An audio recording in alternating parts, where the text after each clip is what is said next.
ने अचानक अपने बॉर्डर्स बंद करने का ऐलान कर दिया। उन्होंने सारे चलते हुए कंस्ट्रक्शन रोक दिए और देश की पूरी ताकत 34 स्टील सिटीज बनाने में लगा दी। इसी के साथ इमरजेंसी में 80 लाख सोल्जर्स की भर्ती शुरू की और पूरी आर्मी लेवल 1 कॉम्बैट मोड में आ गई। इतने तगड़े एक्शन से वेस्टर्न कंट्रीज की टेंशन बढ़ गई, पर वो ड्रैगन कंट्री का असली इरादा समझ नहीं पाए। वो बस अपना विरोध जताते रहे और मीडिया के थ्रू अटैक करते रहे। देखते ही देखते ड्रैगन कंट्री पूरे ब्लू स्टार का अकेला हॉट टॉपिक बन गया। पर बाहर वालों के सवालों और रुकावटों के आगे ड्रैगन कंट्री ने अपना पुराना शांत एटीट्यूड छोड़ दिया था। उन्होंने डायरेक्ट स्ट्रिक्ट एक्शन लिया और सारी रुकावटें रास्ते से हटा दी, क्योंकि ड्रैगन कंट्री को अचानक पता चला था कि एक हफ्ते बाद मिथोलॉजिकल एरा आने वाला है। उस टाइम अनगिनत गॉड्स और डीमंस ब्लू स्टार पर आक्रमण करेंगे। और ये होश उड़ा देने वाली खबर मेरे फोन के कचरा मैसेज से आई थी। मैसेज पर साफ लिखा था, टेल नंबर 8848 यूजर, कांग्रेचुलेशंस, आपको मिथोलॉजिकल एरा आने से पहले का इकलौता क्लोज्ड बीटा टेस्टिंग क्वालिफिकेशन मिल गया है। पहला रिचार्ज 648 का करें और लेजेंडरी प्रोफेशन पाएं। ये फालतू मैसेज देखकर मैं इसे बिना सोचे डिलीट करने ही वाला था, पर अगले ही सेकंड फोन मेरे कंट्रोल से बाहर हो गया और उसने गेम डाउनलोड करके ओपन कर दिया। मैं अपनी उंगलियां दबा दबा कर थक गया, पर कोई फायदा नहीं हुआ। क्या फोन में वायरस आ गया है? जैसे ही मैं इसे स्विच ऑफ करके रीस्टार्ट करने वाला था, अचानक मेरे फोन से एकदम सॉलिड और दमदार म्यूजिक बजने लगा और अगले ही पल तरह तरह के अजीब और खतरनाक बीस्ट्स मेरे सामने स्क्रीन पर आने लगे। इसकी एकदम रियल और मस्त ग्राफिक्स देखकर मैं वहीं का वहीं सुनना पड़ गया। मैं अभी सोच ही रहा था कि ये गेम तो वाव से भी बढ़िया है, तभी फोन पर एक और नोटिस आया, रिस्पेक्टेड बीटा प्लेयर, कांग्रेचुलेशंस, आपने बीटा क्वालिफिकेशन एक्टिवेट कर लिया है। ये गेम मिथोलॉजिकल एरा के हेवनली टाओ कॉन्शियसनेस ने खुद बनाया है। ये ब्लू स्टार के लोगों के बचने का आखिरी मौका है। ध्यान दे, मिथोलॉजिकल एरा ठीक एक हफ्ते बाद आएगा। 7 दिन बाद बीटा क्वालिफिकेशन वापस ले लिया जाएगा और गेम पूरी तरह बंद हो जाएगा। प्लेयर्स के इन गेम कैरेक्टर की पावर 100% उनकी रियल लाइफ बॉडी में आएगी, पर पहले 6 दिन हर दिन कैरेक्टर के बेसिक स्टैट्स का सिर्फ एक हिस्सा यानी 10% ही फीडबैक मिलेगा, जब तक कि 7वें दिन की सुबह पूरी पावर ना मिल जाए। ये एक के बाद एक आने वाले प्रॉम्प्ट्स देखकर मेरा दिमाग घूम गया। क्या सच में ये गेम रियल है? खैर, मैं वेला ही था तो मैंने सोचा चलो ट्राई करके देखते हैं, और मैंने खेलना शुरू कर दिया। इस गेम की स्टोरी ऐसी थी कि एलियन बीस्ट्स ने इंसानों पर आक्रमण कर दिया है और इंसान प्रोफेशंस अवेकन करके उनसे लड़ते हैं। प्रोफेशंस मेनली 3 हिस्सों में बढ़ते थे, कॉम्बैट, लाइफस्टाइल और सपोर्ट। लो से हाई लेवल तक इनको नॉर्मल, एडवांस्ड, रेयर, लेजेंडरी और आखिर में मिथिकल प्रोफेशंस में रखा गया था। इसके अलावा कुछ एकदम इकलौती औकात वाले हिडन प्रोफेशंस भी थे। जब मैं गेम की डिटेल्स पढ़कर वापस स्क्रीन पर आया तो मैंने देखा कि गेम कैरेक्टर तो अपने आप बन चुका था और वो बिल्कुल मेरे असली चेहरे और नाम पर बेस्ड था। ये देखकर मुझे गेम के सच होने पर और ज्यादा भरोसा होने लगा। मैंने टाइम देखा, अभी शाम के 7 बज रहे थे। ये सच है या झूठ कुछ घंटों में क्लियर हो जाएगा। तो मैं गेम की इंस्ट्रक्शंस फॉलो करके प्रोफेशन ड्रॉ पूल पर चला गया ताकि अपना प्रोफेशन निकाल सकूं। ये फायदा सिर्फ बीटा प्लेयर्स के पास था। असल दुनिया के लोग तो सिर्फ अवेकनिंग के टाइम ही अपनी किस्मत आजमा सकते थे, और एक बार प्रोफेशन चुन लिया तो वो सारी उम्र तुम्हारे साथ रहेगा। रूल्स पढ़कर मैं थोड़ा सीरियस हो गया। प्रोफेशन ड्रॉ पूल पहली बार फ्री था, उसके बाद ड्रॉ करने के लिए गेम कॉइन्स या गिफ्ट पैक्स खरीदने पड़ेंगे। मैंने तुरंत फ्री ड्रॉ पर क्लिक किया। वैसे भी जब तक मैं बाइंड नहीं करता मैं ड्रॉ करता रह सकता था। इस चीज ने मुझे इन्फिनिट चॉइसेस दे दी थी। कांग्रेचुलेशंस प्लेयर, आपने नॉर्मल प्रोफेशन फार्मर ड्रॉ किया है। ये एक लाइफस्टाइल प्रोफेशन है। एक्टिवेट करने के बाद खेती बाड़ी में आपके पास सुपर टैलेंट होगा। ये देखकर मैं हल्के से हंसने लगा। सही बात है, मुफ्त की चीजें कभी अच्छी नहीं होती। चलो कोई नहीं, थोड़े पैसे लगाते हैं। मैंने तुरंत रिचार्ज मॉल चेक किया। प्रोफेशन ड्रॉ गिफ्ट पैक्स के 10 से ज्यादा टीयर्स थे, 68, 98, 128, 328, 648। मैंने हिसाब लगाया, इन सब पैक्स को मिलाकर मुझे करीब 500 ड्रॉज मिलेंगे, और हाई लेवल पैक्स में लेवल अप एक्सपीरियंस पिल्स भी थी। पैसे कम उड़ाए जाने वाले रूल को ध्यान में रखते हुए मैंने पहले 68 वाले 8 पैक्स खरीदे। इससे मुझे पूरे 70 ड्रॉज मिल गए। पर 2.5 मिनट बाद मुझे इस गेम का सबसे गंदा मजाक समझ आया। भाई, इन पूरे 70 चांसेस में मुझे सिर्फ 2 रेयर प्रोफेशंस मिले, और वो दोनों भी लाइफस्टाइल वाले थे। मैंने गुस्से में दांत पीसे और 128 वाले 3 पैक्स और खरीद लिए। फिर मैं बाथरूम गया, हाथ मुंह धोया और वापस आकर ड्रॉ करना शुरू किया। इस बार पूरे 80 ड्रॉज थे, और जो सबसे बेस्ट मिला वो एक लेजेंडरी प्रोफेशन था, पर वो भी एक हीलर नैनी का। मैं गुस्से से कांपने लगा था, पर जैसे ही मैंने उम्मीद छोड़ दी थी, अचानक एक अलग ही म्यूजिक बजने लगा। गेम के अंदर गोल्डन लाइट चमकी और स्क्रीन पर धमाका हुआ। मेरी आंखें खुली की खुली रह गईं। कंग्रेचुलेशंस प्लेयर, आपने mythical profession heroic spirit Sumner draw किया है। ये एक कॉम्बैट प्रोफेशन है। आप मरे हुए हीरोइक स्पिरिट्स को अपने साथ लड़ने के लिए बुला सकते हैं। हर 10 लेवल्स पर एक हीरोइक स्पिरिट समन कर सकते हैं। इसका डिस्क्रिप्शन पढ़कर मेरा चेहरा देर तक अजीब बनता रहा। मैंने दांत पीसे और दोबारा ड्रॉ पर क्लिक किया। हालांकि मिथिकल प्रोफेशन सबसे हाईएस्ट लेवल का था, पर आम लोग भी इसे अवेकन कर सकते थे। मैं ब्लू स्टार का अकेला बंदा था जिसके पास ये गेम था। अगर मैं सिर्फ एक मिथिकल प्रोफेशन बाइंड करूंगा तो थोड़ी बेइज्जती नहीं लगेगी? कम से कम एक इकलौता हिडन प्रोफेशन तो होना ही चाहिए ना, बस पैसे ही तो लगने हैं, अपने पास हैं। ये सोचकर मैंने आखिरी फैसला लिया और बचे हुए सारे गिफ्ट पैक्स खरीद लिए। उसके बाद मैं पागलों की तरह लगातार ड्रॉ करने लगा। लगता है ऊपर वाले ने मेरी मेहनत देख ली थी। अचानक मेरे सामने रंग बिरंगी तलवारों की परछाइयां आसमान से गिरती हुई दिखीं। कंग्रेचुलेशंस प्लेयर, आपने hidden profession chaos sword master draw किया है। ये एक कॉम्बैट प्रोफेशन है। बाइंड करने के बाद आपको केओस स्वॉर्ड बॉडी मिल जाएगी। एलियन बीस्ट्स को मारने पर डबल एक्सपीरियंस मिलेगा। सारे स्वॉर्ड पाथ स्किल्स अवेकन हो जाएंगे और स्वॉर्ड स्किल्स का इफेक्ट 100% बढ़ जाएगा। ये डिटेल्स पढ़कर मेरी सारी टेंशन गायब हो गई। आखिरकार मैंने ये ड्रॉ कर ही लिया। मुझे नहीं पता इससे तगड़ा कोई और हिडन प्रोफेशन है या नहीं, पर अब मेरी जेब पूरी तरह खाली हो चुकी थी और सिर्फ 10 ड्रॉज बचे थे। मुझ जैसे अनलकी इंसान को इससे अच्छा कुछ नहीं मिलने वाला था, तो मैंने सीधा बाइंड कर क्लिक कर दिया। रेस्पेक्टेड बेटा प्लेयर चेन शुआन, कंग्रेचुलेशंस, आप केओस स्वॉर्ड मास्टर बन गए हैं। आपको केओस स्वॉर्ड बॉडी मिल गई है और आपने स्पेशल एलिमेंट की स्वॉर्ड स्किल लिंक योंग स्वॉर्ड स्लैश अवेकन कर ली है। फोन की स्क्रीन पर यह पढ़कर मेरी खुशी का ठिकाना नहीं रहा। मैं तो एकदम लकी निकला। पहली बार में ही इतना तगड़ा स्पेशल एलिमेंट अवेकन हो गया। बिना किसी देरी के मैंने पैक्स से मिली सारी एक्सपीरियंस पिल्स दबा दी। मेरा लेवल 1 का कैरेक्टर सीधा लेवल 40 पर पहुंच गया। कुछ ही देर बाद प्रोफेशन पैनल ओपन हुआ। नाम Chen Yuan, profession chaos sword master, level 40, power 1276, physique 1767, spirit 2852, equipment none, profession skills special type लिंक योंग sword slash, ice type frozen miles, thunder type sword god thunder, dark type dark domain destruction, profession talent level 50 के बाद खुलेगा। ये सब देकर मैंने satisfaction से अपना सिर हिलाया। आम इंसान की पावर, फिजिक और स्पिरिट ज्यादा से ज्यादा 10 पॉइंट तक ही होती है, पर तभी मेरे पेट में चूहे कूदने लगे। टाइम देखा तो रात के करीब 8 बज रहे थे। मैंने अपने कैरेक्टर को ऑटो गेम पर डाला ताकि वो डंजन क्लियर करके एक्सपीरियंस ले सके और मैं खुद कुछ खाने चला गया। इस वक्त मेरे अंदर एक बेचैनी आग लगा रही थी, क्योंकि पिछले 1 घंटे में मैंने करीब 9,000 रुपए गेम में उड़ा दिए थे। महीने के 4,000 कमाने वाले आम आदमी के लिए ये लिमिट से बाहर था, इसलिए मेरी और पैसे डालने की हिम्मत नहीं हुई। अगर ये गेम फेक निकला तो मुझे सड़क पर आना पड़ेगा। पता नहीं रात 12 बजे ये गेम वाली पावर सच में मेरी बॉडी में आएगी भी या नहीं। टेंशन लेने का कोई फायदा नहीं था। गेम अपना लेवल बढ़ा रहा था और मेरे पास करने को कुछ नहीं था, तो मैंने फिर से फोन उठाया और गेम की डिटेल्स ध्यान से पढ़ने लगा।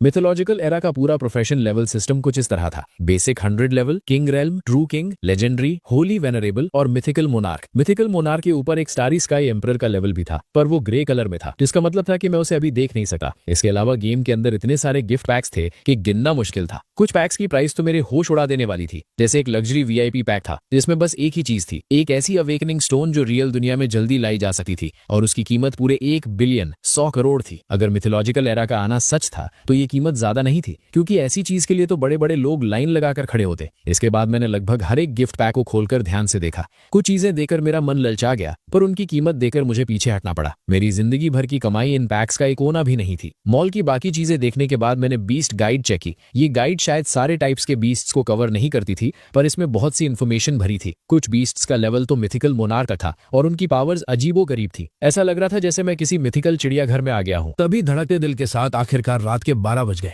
जैसे ही फोन का टाइम 00000 हुआ, फोन के अंदर से एक आवाज आई। Respected beta player Chen Shuan, congratulations, आपने पहले दिन ही अपना लेवल 45 कर लिया है। आपकी रियल बॉडी को 10% बेसिक स्टैट्स की पावर फीड की जाएगी। भाई, गेम कैरेक्टर की स्टैट्स हजारों में थी और उसका 10% भी कुछ 100 पॉइंट्स होता है। आम इंसान की 10 पॉइंट्स के लिमिट के आगे ये स्टैट्स मुझे ब्लू स्टार पर इनविंसिबल बना देंगी। अचानक मेरे पूरे कमरे में चमकती हुई रोशनी फैल गई। हवा में सुनहरे लाइट्स बने और फिर एक तूफान की तरह मेरी बॉडी के अंदर घुसने लगे। ये सुकून इतना ज्यादा था कि मैं लगभग चिल्ला पड़ा। मैं ठीक से महसूस कर सकता था कि मेरे बॉडी के सेल्स फुल पावर से भर रहे हैं। एक जबरदस्त ताकत मेरे अंदर दौड़ने लगी थी, यहाँ तक कि मेरी पीली स्किन भी एकदम साफ और मुलायम हो गई थी। इस वक्त मैं साफ देख सकता था कि मैं बहुत स्ट्रांग हो गया हूँ, पर मैं एग्जैक्टली कितना स्ट्रांग हुआ हूँ इसका मुझे कोई आइडिया नहीं था। ये कंफर्म करने के लिए मैं उठा और किचन में गया। मैंने एक फ्रूट नाइफ उठाया और अपने पैर पर जोर से मार दिया। बिना किसी डाउट के जो चीज टूट कर गिरी वो फ्रूट नाइफ था। भाई, सच में मेरी लॉटरी लग गई। ये तो बस पहले दिन की आई हुई पावर थी। जब सारी पावर मिल जाएगी तब मैं किस लेवल पर हूंगा। इसके बाद मेरे किचन के सारे बर्तन मेरी उस ताकत का शिकार बन गए। स्टील के पतीले को मैंने एक हाथ से दबाकर बॉल बना दिया। चाकू को अपनी 2 उंगलियों से ही तोड़ दिया। यहां तक कि वो बर्तन धोने वाला स्टील का जूना भी मुट्ठी भेजते ही एक तार बन गया। ढेर सारे टेस्ट करने के बाद मेरा उड़ता हुआ दिल आखिरकार शांत हुआ। अब ये पक्का था कि ये end of the world real है। भले ही मिथोलॉजिकल एरा का आना इंसानों के लिए गॉड बनने का एक मौका हो, पर शुरुआत में ये एक बहुत बड़ी आफत होगी। अचानक अटैक होने से न्यूक्लियर वेपन्स रखने वाले बड़े देश भी बहुत नुकसान झेलेंगे। न्यूक्लियर वेपन्स इन खतरनाक बीस्ट्स को मार पाएंगे या नहीं ये तो बात की बात है, पर इसका इम्पैक्ट ब्लू स्टार कभी झेल नहीं पाएगा। अब जबकि मेरे पास ये पावर आ गई है तो मैं अपने देश हुआ शिया को तबाह होते हुए चुपचाप कैसे देख सकता हूँ? और वैसे भी अगर मुझे देश का सपोर्ट मिल जाए तो इस एक हफ्ते में मेरा लेवल आसमान छू लेगा। मुझे नहीं लगता कि मैं सिर्फ ऑनलाइन लोन ले लेकर खुद को बढ़ा पाऊंगा। मैं एक्साइटमेंट के मारे पूरी रात सो नहीं पाया। अगली सुबह जल्दी मैं एक इंसान को ढूंढने निकल गया। वो मेरी पुरानी रियल एस्टेट कस्टमर थी और TN high city hall office की डायरेक्टर थी। सुना था कि इस औरत के पीछे अच्छा खासा बैकग्राउंड है, इसीलिए मैंने उसको कांटेक्ट करने का ठीक समझा। मेरे पास कोई रीबर्थ जैसी चीज तो थी नहीं और ना ही पिछली दुनिया की कहानी पता थी, तो मैंने सोचा इसके नेटवर्क के थ्रू बड़े लोगों से कांटेक्ट बनाऊं ताकि हम साथ मिलकर काम कर सके। पर जब मैंने कल का पूरा किस्सा लिन टोंग को बताया तो उसके चेहरे पर सिर्फ एक मजाकिया स्माइल थी। कमीने, तेरी हिम्मत कैसे हुई? एक सरकारी ऑफिसर के साथ मजाक कर रहा है? दिमाग खराब हो गया क्या तेरा? उसने तुरंत गार्ड्स को बुलाया ताकि मुझे बाहर फेंकवा सके। मुझे इस रिएक्शन से कोई हैरानी नहीं हुई, किसी को भी मेरी बात सुनकर यही लगा, डायरेक्टर लिन, मैं अपनी बात साबित कर सकता हूँ। ठीक है, मैं तुझे एक चांस देती हूँ साबित करने का। लिन टोंग ने अपने दोनों हाथ सीने पर बांधे और चेयर पर पीछे टिकर मुझे देखते हुए कहा। मैंने ऑफिस के चारों तरफ देखा, फिर साइड में रखी एक सॉलिड लकड़ी की टेबल के पास गया। मैंने लिन टोंग की आंखों में देखते हुए एकदम शांत आवाज में कहा, यह है वो पावर जो मुझे मिली है। मेरी बात पूरी भी नहीं हुई थी कि एक बड़ा धमाका हुआ। मैंने उसकी सॉलिड लकड़ी की टेबल पर बस एक थप्पड़ मारा और अगले ही पल वो पूरी टेबल चूरा चूरा होकर धूल बन गई।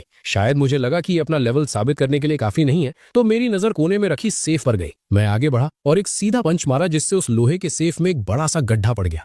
अगर मुझे इस बिल्डिंग को गिराने का डर न होता तो मैं उस पूरी दीवार को ही उधेड़ देता। ये देखकर लिन टोंग की आंखें फटी की फटी रह गई और उसके चेहरे पर टेंशन के पसीने दिखने लगे। बड़े बैकग्राउंड से होने की वजह से उसको पता था कि आज की दुनिया में कुछ मार्शल आर्टिस्ट एग्जिस्ट करते हैं। उसने खुद उन लोगों को देखा था जो अकेले 10 आम लोगों को पीट कर रख देते थे, पर उनकी पावर मेरे इस लेवल के आगे कुछ नहीं थी। जब वो चुप रही तो मुझे लगा कि उसके दिमाग में अभी भी डाउट है। मैं तुरंत उसके पास गया और बोला, इस ऑफिस में मैं ठीक से पावर दिखा नहीं पाऊंगा। मेरे पास जो की और ताकत है वो इससे कहीं ज्यादा डेंजरस है। मेरी बात सुनकर लिन टोंग की सांसें तेज हो गईं। जो पावर मैंने अभी दिखाई थी वो लोगों को डराने के लिए काफी थी, पर वो सिर्फ मेरी पावर का छोटा हिस्सा था। अगर चेन शुआन के पास सच में इतनी पावर है तो इसका मतलब उसका मिथोलॉजिकल एरा के आक्रमण वाला सच भी रियल है। ये समझने के बाद लिन टोंग का चेहरा डर और सवालों से भर गया। अगर मैं तेरी बात मान भी लूं तो तेरा असली मकसद क्या है? मेरा प्लान है कि मैं देश के साथ मिलकर काम करूं। भले ही टाइम सिर्फ एक हफ्ता बचा है, पर पूरे देश की ताकत लगाकर एक हफ्ते में भी बहुत कुछ उखाड़ा जा सकता है। मेरी बात सुनकर लिन टोंग ने थोड़ा दिमाग लगाया और देर तक सोचने के बाद आखिरकार उसने अपनी डेस्क से फोन उठाया और कॉल लगा दी। भले ही उसको अपने दादाजी की असली आइडेंटिटी नहीं पता थी, पर ऐसी आफत के टाइम अपने उस रहस्यमयी दादाजी को ही कॉल मिलाना पड़ता। सारी बातें बताने के बाद लिन टोंग ने अपना फोन मेरी तरफ कर दिया। फोन से एक भारी आवाज वाले बुढ़े आदमी की आवाज आई, हेलो दोस्त चैन, तुमने जो भी कहा क्या वो 100% सच है? बिल्कुल ठीक बात। मेरी बॉडी की चेंजेस के अलावा मेरे पास और भी तरीके हैं साबित करने के, पर मुझे देश की सपोर्ट चाहिए। शाओटोंग के अलावा क्या तुमने किसी और को ये बात बताई है? नहीं, मैं सुबह जल्दी निकल गया था। लिन टोंग काली इंसान है जिससे मैंने बात की है। दोस्त बस थोड़ा टाइम रुको, मैं अभी किसी को तुम्हें लेने भेजता हूँ। कॉल कट हुई और दूसरी तरफ लिन शुआंग का चेहरा बहुत सीरियस हो गया। वो लगभग 70 साल का होने वाला था और उसने पहली बार ऐसी अजीब बात सुनी थी, पर क्योंकि ये देश का बड़ा मैटर था, अगर 1% भी सच्चाई है तो इसे इग्नोर नहीं किया जा सकता। अगर उसकी लापरवाही से देश तबाह हो गया तो वो पूरे देश का गुनहगार बन जाएगा। ये सोचते ही उसने अपने असिस्टेंट को जोर से आवाज लगाई, गाड़ी लगाओ, ऊपर के ऑफिसर से मीटिंग करनी है। दूसरी तरफ ऑफिस में बैठे हुए मैं थोड़ा बोर हो रहा था तो मैंने अपना फोन निकाला और वापस गेम ओपन कर लिया। मेरा लेवल अभी तक 50 पर पहुंच चुका था। तभी एक और आवाज आई, कांग्रेचुलेशंस प्लेयर चेन शुआन, आपका प्रोफेशन लेवल 50 पहुंच गया है। अब आपके लिए टैलेंट एक्सट्रैक्शन पूल शुरू हो गया है। आप किंग रेल्म से पहले रैंडमली टैलेंट्स ड्रॉ कर सकते हैं।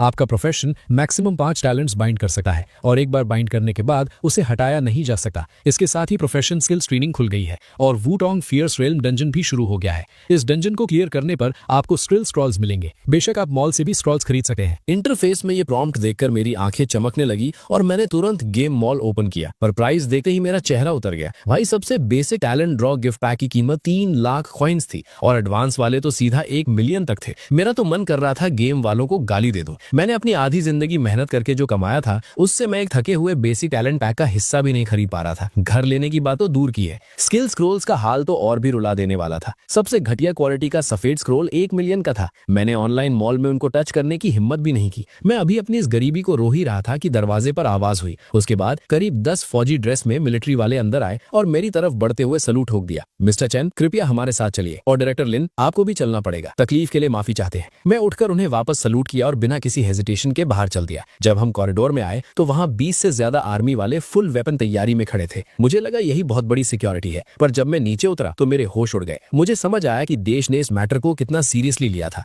पूरे 10 से ज्यादा आर्मर्ड गाड़ियां बिल्डिंग के बाहर एक लाइन में खड़ी थीं और आसमान में 2 WZ-10 हेलीकॉप्टर्स नीचे चक्कर काट रहे थे। यहां तक कि आसपास की सड़कों को पूरी तरह लॉक करके पब्लिक को रोक दिया गया था। देश का ये तगड़ा रिएक्शन देकर मेरे अंदर थोड़ा डर बैठने लगा। आखिर किसी को नहीं पता था कि ये मिथोलॉजिकल एरा असल में कैसा होगा, और टाइम बहुत कम था। भले ही पूरा देश अपनी पूरी ताकत लगा दे, तब भी हर किसी को बचाना नामुमकिन होगा। उस टाइम पता नहीं कितनी भयंकर तबाही आएगी। गाड़ी में बैठते ही मैं आने वाली इस आफत को रोकने के प्लान सोचने लगा। सोचकर हंसी आती है कि कुछ दिन पहले मैं एक छोटा सा ऑफिस वर्कर था और अब मैं देश के सबसे बड़े कामों की टेंशन ले रहा था। जिंदगी सच में बहुत अजीब है। इस तरह लगभग 1 घंटा बीता और गाड़ी रुकी। एक सॉलिड बॉडी वाला आदमी हमारी तरफ आया। मिस्टर चेन, मैं ईस्टर्न मिलिट्री रीजन का कमांडर लिन जैन ये हूँ। बिना घुमाए फिरा के बात करूंगा। हम चाहते हैं कि आप कुछ टेस्ट्स में हमारा साथ दे ताकि हम आपकी बातों को कंफर्म कर सके। मुझे इसमें कुछ अजीब नहीं लगा। इतना बड़ा देश का मामला सिर्फ मेरी बातों पर तो ठीक नहीं मान सकते। उसके बाद लिन जैन ये मुझे एक बड़े से हॉल में ले गए। उस हॉल के अंदर पहले से ही ढेर सारे टेस्टिंग मशीन्स और दर्जनों रिसर्च एक्सपर्ट्स तैयार थे।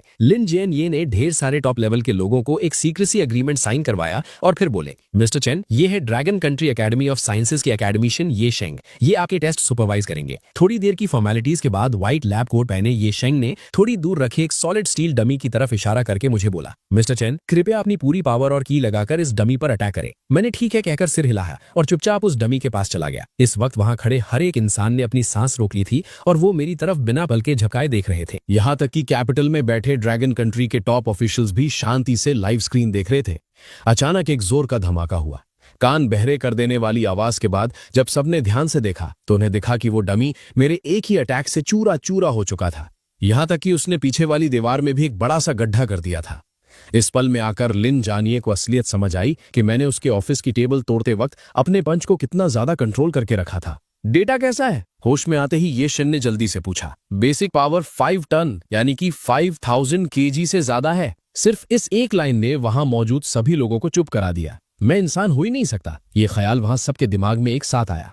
वहां जितने भी लोग थे वो सब बड़ी पोस्ट और स्टेटस वाले थे और उन सबको पता था कि एंशिएंट मार्शल आर्ट्स जैसी कोई चीज दुनिया में होती है। उनकी जानकारी के हिसाब से मैक्स की, भले ही कोई कितना भी टॉप लेवल का एंशिएंट मार्शल आर्टिस्ट क्यों ना हो, उसकी बेसिक पावर भी कभी 1 टन यानी कि 1000 kg से ज्यादा नहीं हो सकती थी। और ऐसे एंशिएंट मार्शल आर्टिस्ट्स गिनती के ही होते हैं। हर एक का पूरा रिकॉर्ड देश के पास होता है। ये टेस्टिंग पूरा 1 घंटा चली। उसके बाद मुझे लिन जियान ये एक ऑफिस में आराम करने के लिए ले गए। ऑफिस में सिर्फ मैं और लिन जियान ये थे। तुरंत उन्होंने एक एन्क्रिप्टेड लैपटॉप निकाला और मेरे सामने रख दिया। मिस्टर चेन, कमांडर्स आपसे बात करेंगे। ये सुनते ही मेरा चेहरा एकदम सीरियस हो गया। मैंने जल्दी से अपने कपड़े ठीक किए। स्क्रीन कनेक्ट हुई और उसमें मुझे वो सारे बूढ़े लोग दिखे जिन्हें मैं अक्सर टीवी पर देखता था। इन्हें सामने देखकर मैं अंदर ही अंदर फुल एक्साइट हो गया। मैंने तुरंत खड़े होकर उन्हें सल्यूट मारा। Commander sir. नंबर 1 कमांडर ने एकदम प्यार से स्माइल की। कॉमरेड चन श्वान। हेलो, टेंशन मत लो, फ्री होके बैठो। क्या तुम हमें पूरी सिचुएशन थोड़ा डिटेल में समझा सकते हो? मैं धीरे से बैठ गया और फिर मैंने शुरू से लेके एंड तक पूरी कहानी उन्हें सुना दी। कुछ देर बाद लैपटॉप से फिर से हैरानी भरी आवाजें आने लगी। यहाँ तक कि लिन जियानिए, जिसने अभी मेरी खतरनाक ताकत अपनी आंखों से देखी थी, उसकी भी आंखें फटी की फटी रह गई। तुम्हारा मतलब है कि जो पावर तुम्हें अभी मिली है वो तुम्हारी बेसिक स्टैट्स का सिर्फ एक हिस्सा यानी 10% है? एक आवाज आई। हाँ, मैंने जवाब दिया। इस 1 हफ्ते के अंदर हर दिन मुझे मेरी टोटल स्टैट्स का एक हिस्सा मिलता रहेगा। ये सुनकर सारे कमांडर्स के चेहरे थोड़े सीरियस हो गए। नंबर 1 कमांडर ने फिर से पूछा, कॉमरेड चन श्वान, मैंने सुना है कि तुम्हारे पास इस इंसिडेंट को साबित करने के और भी तरीके हैं। देश के उन बड़े लीडर्स की नजरों में मैंने जो पावर दिखाई थी वो इस बात को साबित करने के लिए काफी थी, पर क्योंकि ये पूरे देश के फ्यूचर का सवाल था, उन्हें बहुत फूंक फूंक कर कदम रखना था। सीधे शब्दों में कहूं तो उन्हें मुझसे कुछ और ज्यादा ठोस सबूत चाहिए थे ताकि उन्हें पूरी तसल्ली हो सके। आखिर एक बार उन्होंने फैसला ले लिया तो पूरा देश आने वाले कुछ ही दिनों में पूरी तरह से पलट जाएगा। इसमें लगने वाला पैसा और जो नुकसान उठाना पड़ेगा उसका कोई अंदाजा नहीं लगा सकता था। ये सब देखकर मैं भी उन ऊपर वालों की टेंशन समझ रहा था, तो मैंने तुरंत गेम का मॉल ओपन किया। कमांडर्स, गेम के अंदर सच में कुछ ऐसी चीजें हैं जो प्रूफ दे सकती हैं। बस इन गिफ्ट पैक्स का प्राइस। ये बोलते हुए मैं शर्म से अपना सिर खुजाने लगा। मेरी ये हालत देखकर वो सारे कमांडर्स हंसने लगे। वहां का वो सीरियस और भारी माहौल अचानक से थोड़ा हल्का हो गया। जियान, ये कॉमरेड चन श्वान ने देश पर भरोसा किया है तो देश भी उसे मायूस नहीं करेगा, जाओ इसका इंतजाम करो। Yes commander. लिन जियान ये ने हल्के से सिर हिलाया और तुरंत अपना फोन उठाकर एक कॉल लगाया। लिन जियान ये ने मुझसे मेरा बैंक अकाउंट नंबर तक नहीं पूछा। मैं समझ गया था कि देश ने मेरी पूरी कुंडली पहले ही निकालकर छान मारी थी।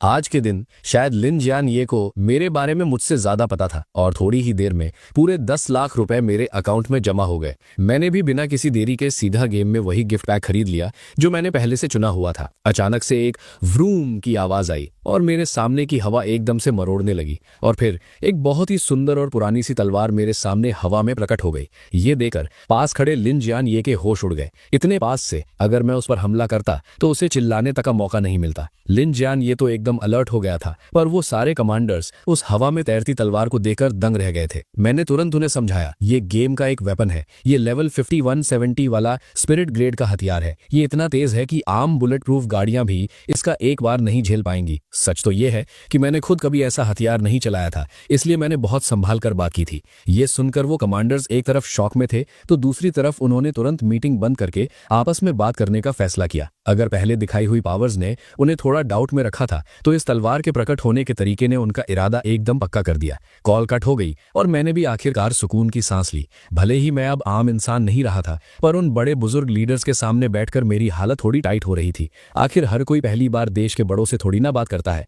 इस खाली टाइम का फायदा उठाते हुए मैंने फिर से अपना फोन निकाला और गेम ओपन कर लिया। डोंगकोंग मिलिट्री रीजन आने से पहले मैं पहले ही अपने कैरेक्टर को वुटोंग फियर्स रियल्म डंजन में ट्रायल के लिए भेज चुका था। इसी बीच मेरा लेवल भी 52 तक पहुंच गया था। सिर्फ 1 घंटे में 2 लेवल बढ़ गए। लगता है इस वुटोंग फियर्स रियल्म में आम डंजन से कहीं ज्यादा एक्सपीरियंस मिलता है। पता नहीं जब असली मिथोलॉजिकल एरा सच में आएगा तो असली दुनिया में ये डंजन्स किस शक्ल में होंगे। 1 घंटे बाद वीडियो कॉल फिर से कनेक्ट हुई। सारे कमांडर्स के चेहरे बहुत गंभीर थे। नंबर 1 कमांडर तो बस मुझे ही घूरे जा रहे थे। कमांडर चेन शुआन, मीटिंग में ये डिसाइड हुआ है कि देश अब एक मिथोलॉजिकल स्पेशल ब्यूरो बनाएगा जो सीधा ड्रैगन कंट्री कैबिनेट के कंट्रोल में रहेगा। इसके डायरेक्टर तुम होगे और कॉमरेड लिन जियान ये डेप्यूटी डायरेक्टर बनेंगे। इस ब्यूरो का HQ अभी के लिए डोंगफेंग बेस में ही होगा। तुम और लिन जियान ये आपस में बात करके इसका पूरा सिस्टम बनाओ और हमें रिपोर्ट दो। इसके साथ ही ये पहला ऑर्डर है, अगले 1 हफ्ते तक देश का हर काम इस ब्यूरो के लिए रास्ता छोड़ेगा ताकि हम आने वाली आफत का सामना कर सके। और तुम्हारा अगले कुछ दिनों का सबसे बड़ा काम ये है कि गेम में अपना लेवल जितना हो सके ऊपर ले जाओ। जितने भी पैसे लगेंगे वो सब देश के खजाने से आएंगे। ये सब सुनकर तो मेरे दिमाग का दही हो गया। मैं तो बस देश का सपोर्ट चाहता था ताकि अपनी ताकत बढ़ा सकूं और उन्हें बस आने वाली तबाही के बारे में बताना चाहता था। ये अचानक मैं डायरेक्टर कैसे बन गया? ये पूरे ड्रैगन कंट्री के फ्यूचर का मामला था। इतना बड़ा बोझ मुझ जैसे एक छोटे ऑफिस वर्कर के लिए। मेरी जगह कोई और होता तो उसके होश उड़ जाते। मुझे थोड़ा हिचकिचाते हुए देखकर कमांडर ने एकदम पक्के इरादे के साथ दोबारा कहा, कॉमरेड चैन शुआन, तुम्हें खुद की औकात कम आंकने की जरूरत नहीं है। तुम्हें जो ब्लू स्टार का इकलौता क्लोज्ड बेटा क्वालिफिकेशन मिला है वो अकेले ही साबित करता है कि तुम आम इंसान नहीं हो। देश को तुम पर पूरा भरोसा है तो तुम्हें भी खुद पर भरोसा रखना होगा। इन 2 बातों ने मेरे दिल में एक आग सी लगा दी। मेरी रगों में अचानक से एक नया जोश दौड़ने लगा। कमांडर्स, मैं ड्रैगन कंट्री के लिए लड़ने में अपनी पूरी जान लगा दूंगा। मेरा ये सॉलिड कॉन्फिडेंस देकर बाकी कमांडर्स की आंखों में भी मेरे लिए तारीफ छलक रही थी। वीडियो कॉल कट हो गई। लिन जियान ये जो बड़ी जल्दी अपने नए रोल में सेट हो गए थे, उन्होंने सीधा मुझसे पूछा, डायरेक्टर, कमांडर्स ने हमें प्लान बनाने को कहा है और टाइम बहुत कम है। ये सुनकर मैंने थोड़ी देर दिमाग लगाया। रास्ते भर जो मेरे दिमाग में टूटे फूटे आइडियाज चल रहे थे उन सबको एक साथ जोड़ा और धीरे से बोला, जहां तक मुझे पता है जैसे ही मिथोलॉजिकल एरा आएगा शुरुआत में ही हम पर एलियन बीस्ट्स का हमला होगा। पर अगर हम शुरुआत के इस बीस्ट टाइड यानी जानवरों के हमले को झेल गए तो हमें थोड़ा सा टाइम मिल जाएगा खुद को डेवलप करने का। इसके अलावा मिथोलॉजिकल एरा के आते ही मिथोलॉजिकल दुनिया की पूरी की तूफान की तरह ब्लू स्टार में घुस आएगी, जिसकी वजह से ब्लू स्टार के सारे जानवर और पेड़ पौधे भी म्यूटेट यानी भयंकर रूप ले सके हैं। लिन जियन ये के माथे पर टेंशन की सिलवटें पड़ गईं। ये हालत उनके सोचे हुए लेवल से कहीं ज्यादा खतरनाक थी। अगर ऐसा ही है जैसा तुम कह रहे हो तो इसका मतलब ड्रैगन कंट्री को सिर्फ मिथोलॉजिकल एरा के बीस्ट से ही नहीं बचना होगा, बल्कि ब्लू स्टार के अपने ही म्यूटेटेड जानवरों और पेड़ पौधों से भी बचना पड़ेगा। हाँ, बिल्कुल सही, मैंने जवाब दिया।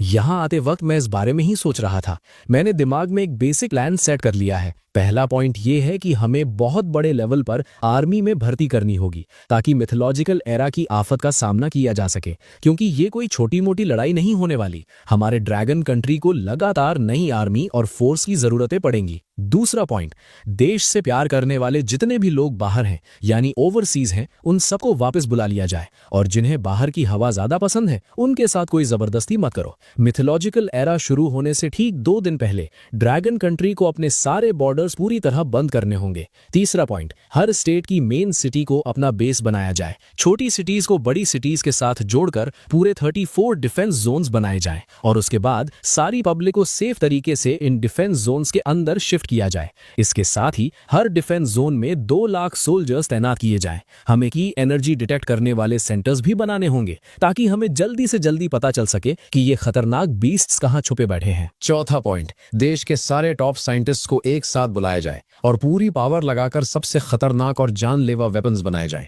भले ही मॉडर्न गन्स और बॉम्ब्स हाई लेवल बीस्ट्स का कुछ ना उखाड़ पाए, पर जब लो लेवल बीस्ट्स का पूरा झुंड आएगा तो ये हथियार बहुत काम आएंगे। पांचवा पॉइंट, मिथोलॉजिकल एरा के अचानक आने से पब्लिक में जो डर और दंगे राइट्स फैलेंगे, उन्हें कंट्रोल करने के लिए हमें मीडिया और इंटरनेट का पूरा यूज करना होगा ताकि पब्लिक को ठीक से समझाया जा सके। हमें किसी भी हाल में लोगों के दिमाग में ये आखिरी उम्मीद डालनी होगी कि इस आफत में उनका देश उनके साथ खड़ा है। जैसे ही मेरी बात खत्म हुई, लिन जियांग ये के चेहरे पर हैरानी साफ दिख रही थी। इतने कम टाइम में तुमने इतना डिटेल्ड प्लान सोच लिया? भले ही इसमें थोड़ी बहुत कमियां हैं, पर फिर भी ये बहुत लाजवाब है। डायरेक्टर का प्लान, मैं अभी जरूरत लोगों को मीटिंग के लिए बुलाता हूँ। ये बोलते ही लिन जियांग ये को जैसे अचानक कुछ याद आया। डायरेक्टर, तो अभी शुरुआत के लिए आपको कितने फंड्स चाहिए? ये सुनकर मैंने हल्के से स्माइल किया। जब देश ही मेरा सबसे बड़ा सपोर्ट बन चुका है तो सोच का लेवल तो बड़ा रखना ही पड़ेगा ना। शराफत या शर्म दिखाने का तो अब कोई सवाल ही नहीं पैदा होता। तो ठीक है, पहले 10 बिलियन दे दो, गेम में थोड़ा रिचार्ज मारना है। इतने बड़े अमाउंट पर लिन जियांग ये को बिल्कुल भी हैरानी नहीं हुई। आखिर अब मैं पूरे ड्रैगन कंट्री का सबसे वीआईपी इंसान जो बन चुका था। उन्होंने तुरंत एक और कॉल लगाई। करीब 10 मिनट बाद जब मैंने अपने फोन का मैसेज देखा जिसमें 0 इतने थे कि स्क्रीन पर ठीक से फिट भी नहीं आ रहे थे, तो मेरा दिल औकात से बाहर जोरों से धड़कने लगा। सिर्फ 10 बिलियन ही तो है। साले पैरों, कांपना बंद कर सकते हो क्या? डायरेक्टर, मुझे तुरंत एक्सपर्ट्स की मीटिंग बुलानी होगी ताकि प्लान डिस्कस हो सके। क्या आप भी मेरे साथ चलना चाहेंगे? नहीं, अभी के लिए मेरा सामने ना आना ही ठीक रहेगा। इन सब कामों का पूरा चार्ज आप ही लीजिए। असली लोगों के साथ मीटिंग खेलने से अच्छा मुझे अभी गेम में अंधाधुंध पैसे उड़ाने का मजा ज्यादा पसंद आ रहा था। लिन जियानिये के वहां से निकलने के बाद मैंने फिर से अपना फोन निकाला और जैसे कोई शॉपिंग मॉल में पागलों की तरह खरीदारी करता है, मैं भी शुरू हो गया। उन गिफ्ट पैक्स की प्राइसेस को देखकर जो बस 1 घंटे पहले मेरी औकात से बिल्कुल बाहर थे, मैंने हल्के से हंसकर कहा, talent extraction gift pack buy, skill scroll gift pack buy. इस वक्त तरह तरह के टैलेंट्स किसी टॉप मॉडल की तरह मेरे सामने डिस्प्ले हो रहे थे, पर मैं बस एक नजर डालकर उन्हें हटा रहा था। लेजेंडरी क्वालिटी से नीचे के टैलेंट्स को तो मैं घास भी नहीं डाल रहा था। पूरे 100 ड्रॉज होने के बाद अचानक मेरी आंखें चमक उठी। मेरी नजर स्क्रीन पर आए उस मिथिकल क्वालिटी टैलेंट पर अटक गई, क्लियर स्वॉर्ड हार्ट। ये स्वॉर्ड पाथ का top level mythical quality talent था। ये मुझे किसी भी आने वाले खतरे का पहले से ही अंदाजा दे सकता था। हजारों तलवारें अपने ओरिजिन पर वापस आती हैं, ये तो जान बचाने के लिए एकदम मस्त चीज है। मैंने बिना किसी देरी के सीधा इसे बाइंड कर लिया। अगले आधे घंटे तक मैंने पागलों की तरह अंधाधुंध पैसे उड़ाए और आखिरकार मैंने अपने 5 टॉप लेवल मिथिकल टैलेंट्स चुन लिए थे।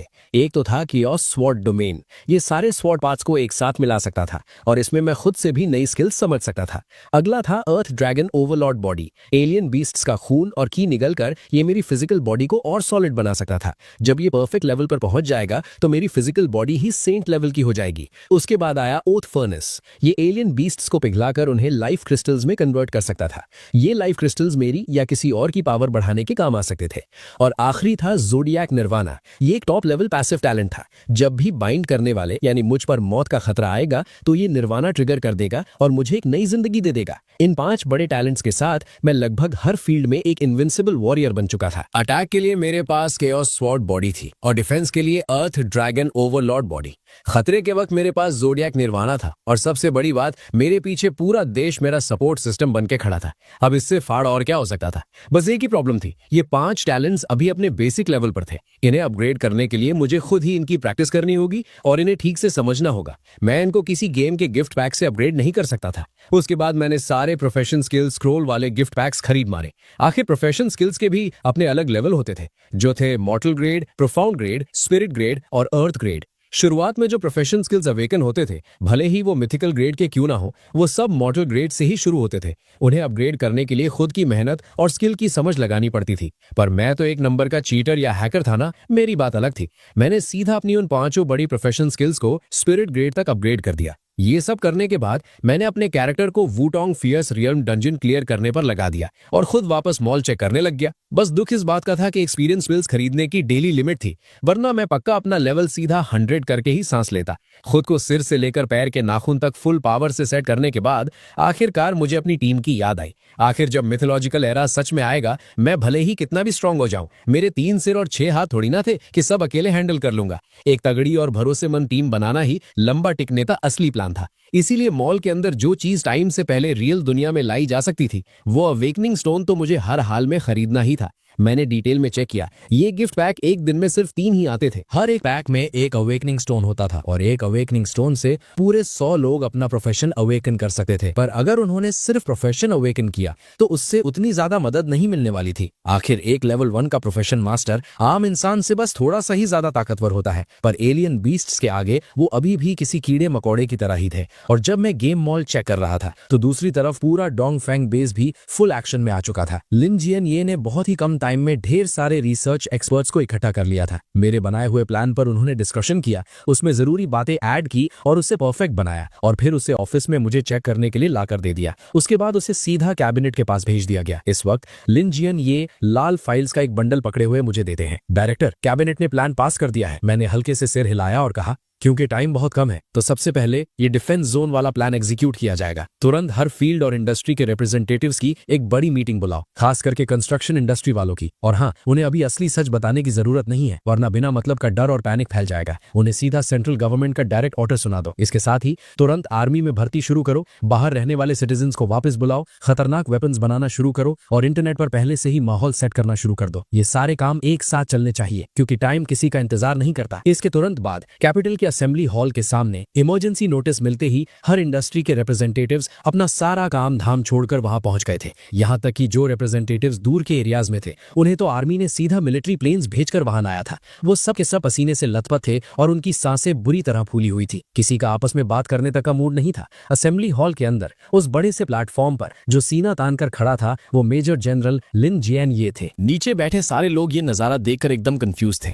आर्मी का बंदा इस तरह की पॉलिटिकल मीटिंग कैसे होस्ट कर सकता है? पर लिन जियाने के पास बैठकर एक्सप्लेन करने का टाइम नहीं था। उन्होंने सीधा अपने सामने रखी नंबर 1 लाल फाइल खोली और भारी आवाज में बोले, अभी कैबिनेट का इमरजेंसी ऑर्डर सुनाया जा रहा है। ये बात सुनते ही सारे बड़े रिप्रेजेंटेटिव्स सीधे होकर बैठ गए और अपने कान खड़े करके सुनने लगे। ऑर्डर कुछ इस तरह है, इसी वक्त से देश की चल रही सारी पॉलिसीज को रोक दिया जाए। हर स्टेट की मेन सिटी को बेस बनाकर छोटी सिटीज को बड़ी सिटीज के साथ जोड़ा जाए और 34 डिफेंस जोन्स बनाए जाए। सारी कंस्ट्रक्शन और माइनिंग कंपनीज को ऑर्डर दिया जाता है कि वो अपनी पूरी ताकत सिर्फ इस प्लान पर लगा दे। यहाँ तक आते आते पूरे हॉल में इतना सन्नाटा छा गया कि सुई गिरे तो उसकी भी आवाज सुनाई दे। सारे रिप्रेजेंटेटिव्स फटी आंखों से लिन जियाने को घूरने लगे। 200 करोड़ की आबादी वाले इतने बड़े देश को अचानक रोक देना और देश की पूरी ताकत सिर्फ एक काम पर लगा देना, ये तो ड्रैगन कंट्री की इकोनॉमी को पूरी तरह तबाह करने जैसा था। अगर उन्हें ये ना पता होता कि वो देश के सबसे बड़े असेंबली हॉल में बैठे हैं, तो उन्हें पक्का लगता कि किसी पागल से उनका पाला पड़ गया है। ये पूरी कैबिनेट का एक साथ पास किया हुआ ऑर्डर है। आप सबको अब बस इसे फॉलो करना है और देश का पूरी तरह साथ देना है। ये कहकर लिन जियानिया सीधा वहां से निकल गए और पीछे छोड़ गए उन रिप्रेजेंटेटिव्स को